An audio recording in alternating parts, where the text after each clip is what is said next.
తమిళ hero Vijay స్థాపించిన TVK party recent గా జరిగిన ఎన్నికల్లో ఘన విజయం సాధించిన సంగతి తెలిసిందే.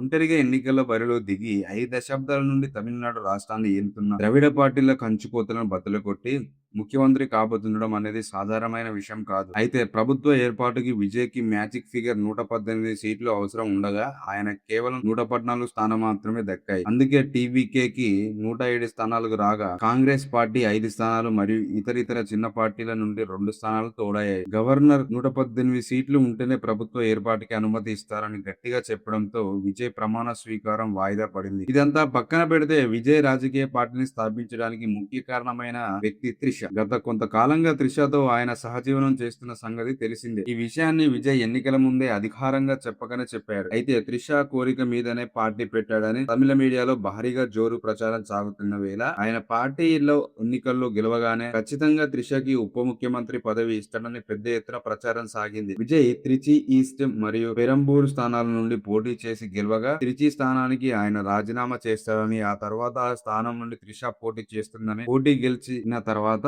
ఆమెకు ఉప ముఖ్యమంత్రి పదవి ఇస్తాడని ఇలా ఎన్నో రకాల ప్రచారాలు సాగింది. ఇప్పుడు లేటెస్ట్ గా వినిపిస్తున్న టాక్ ఏంటంటే త్రిషాను తన క్యాబినెట్ లోకి తీసుకునే ఉద్దేశం లేదట విజయ్ కి. ఆమె కేవలం పార్టీ అంతర్గత వ్యవహారాలు మాత్రమే పరిమితం చేస్తే బాగుంటుంది అని ప్రత్యక్ష రాజకీయాల్లోకి తీసుకొచ్చి ఆమెకు లేనిపోని నెగిటివిటీని తీసుకురావడం విజయ్ కి ఇష్టం లేదని కోలీవుడ్ వర్గాల్లో వినిపిస్తున్న మాట. కానీ త్రిషకి మాత్రం రాజకీయాల్లోకి రావాలని, మంత్రి పదవి చేపట్టాలని కోరిక ఉంది. కానీ విజయ్ అకస్మాత్తుగా ఇలాంటి నిర్ణయం తీసుకోవడంతో ఆమెకు కాస్త నిరాశకు గురైనట్టు కోలీవుడ్ లో ఈ వార్తలు వినిపిస్తున్నాయి.